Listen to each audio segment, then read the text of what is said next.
Fala pessoal, hoje à tarde foi o dia do CSA conhecer o seu adversário na Copa do Brasil. Na verdade, foi o dia de todo mundo conhecer os seus adversários, né? Mas o CSA enfrenta a equipe do Internacional, com o primeiro jogo sendo lá no Beira-Rio e o segundo jogo mando do CSA aqui no Rei Pelé. Vamos falar um pouco sobre o que a gente acha desse confronto.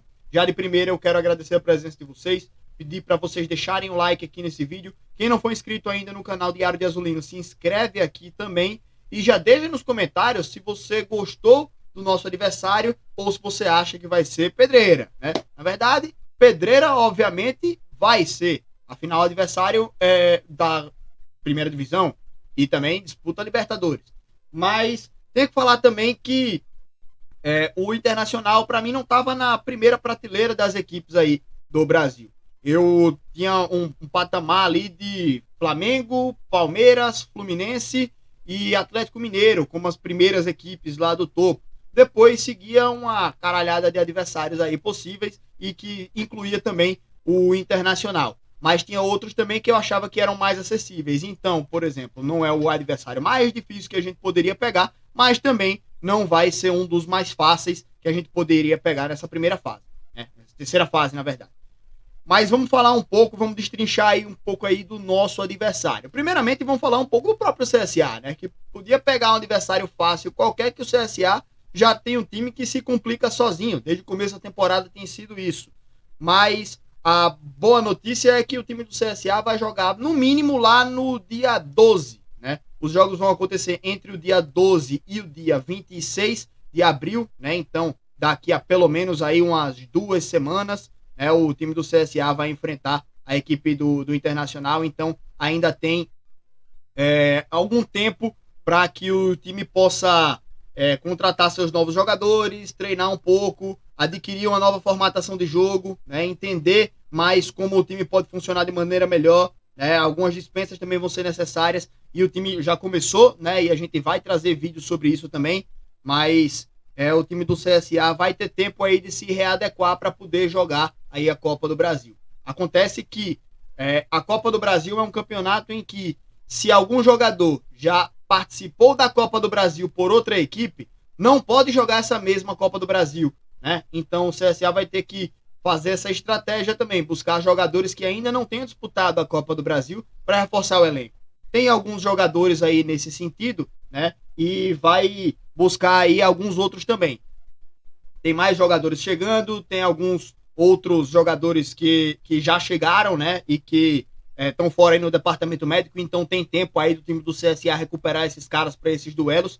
Então, assim, é o tempo que a gente tem aí sem jogo para que o treinador possa recuperar os seus jogadores, né? E readequar taticamente essa equipe aí do CSA, buscar uma nova maneira de jogar, uma nova maneira de atuar, né? Porque se entrar em campo contra o Internacional com esse time que a gente tá vendo aí, o time não ganhou nem do Asa, não ganhou nem do Coruripe, né? Vai ganhar do Internacional, né?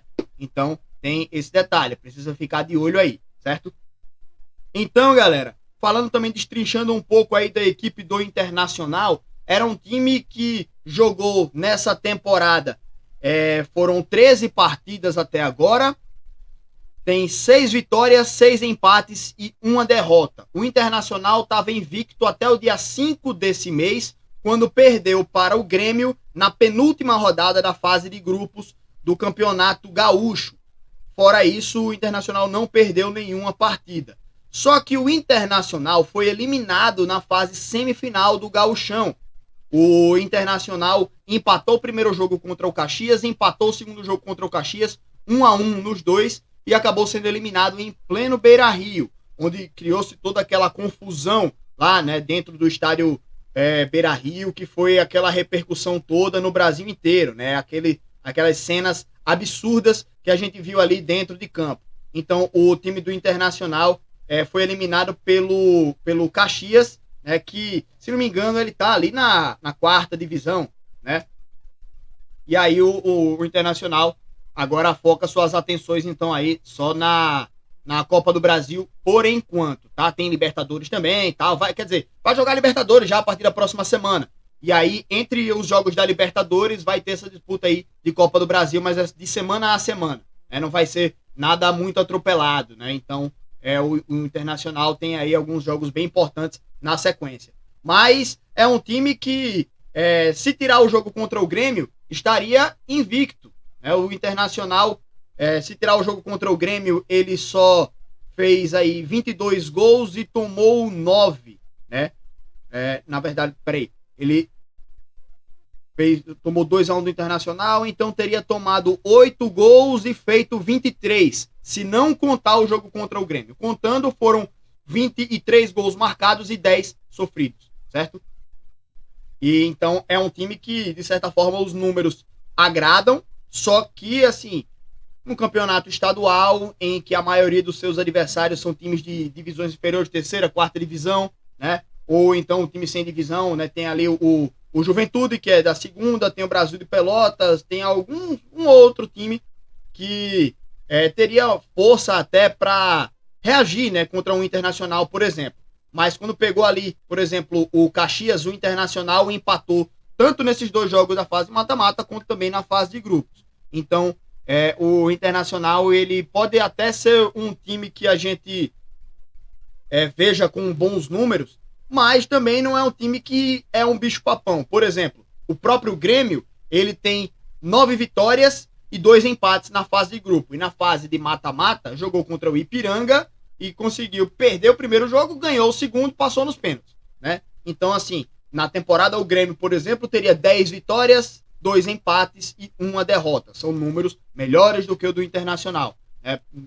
Repito, é um campeonato estadual, o nível de disputa ele é bem diferente, né, de um campeonato brasileiro, de uma Copa do Brasil, por exemplo, mas os números do Internacional eles são até bons na temporada, mas se complicou quando pegou adversários um pouco mais qualificados, né? Então vamos, o que é que a gente pode fazer a partir de agora é o torcedor torcer para que o próprio time do CSA consiga se desenvolver minimamente, né, para poder ter um time organizado, para poder ter um time mais qualificado, contratar algumas peças novas, recuperar algumas peças que chegaram, que serão muito importantes, né?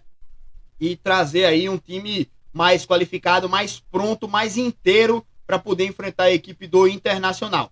Precisa fazer o jogo da vida, obviamente, para passar pelo Internacional. O CSA é zebra, o Internacional é o adversário que é o favorito nesse confronto, mas o time do CSA pode aí também sonhar também com algum resultado. Não é que é um bicho papão, certo? É que o Internacional veio de alguns tropeços também nesse começo de temporada. Olha aí, empatou aqui com o Juventude, empatou com o Novo Hamburgo, perdeu para o Grêmio, empatou 3 jogos com o Caxias, né? Então, empatou aqui com a Avenida, mas o Internacional, mesmo sendo o favorito desse duelo, eu acho que o Internacional não é um bicho de 7 cabeças e o CSA pode até sonhar com algum bom resultado, né? Vamos ver como é que o time se desenvolve daqui mais para frente e até esse jogo aí são pelo menos aí 2 semanas que o CSA vai ter para recuperar seus jogadores, trazer novas peças e preparar esse time para esse duelo. Manda aqui nos comentários o que é que você acha, né, desse duelo aí e o que é que palpite, se você tiver, se você acha que o CSA tem chance, se não tem, se lascou, se poderia o sorteio ter sido melhor pra gente, ou se foi ok, mas agradeço principalmente pela presença de vocês aqui no nosso canal, certo? E vamos que vamos, torcer aí para que o CSA use bem essas 2 semanas para esse jogo na Copa do Brasil. Beleza, galera? Primeiro jogo lá no Beira-Rio, segundo jogo a volta aqui em Maceió, e aí a gente precisa também voltar para cá, pelo menos vivo nesse duelo, para lotar o estádio e tentar empurrar o CSA, né? Um abraço, gente, muito obrigado aí para todos vocês, tamo junto, valeu e até a próxima, hein?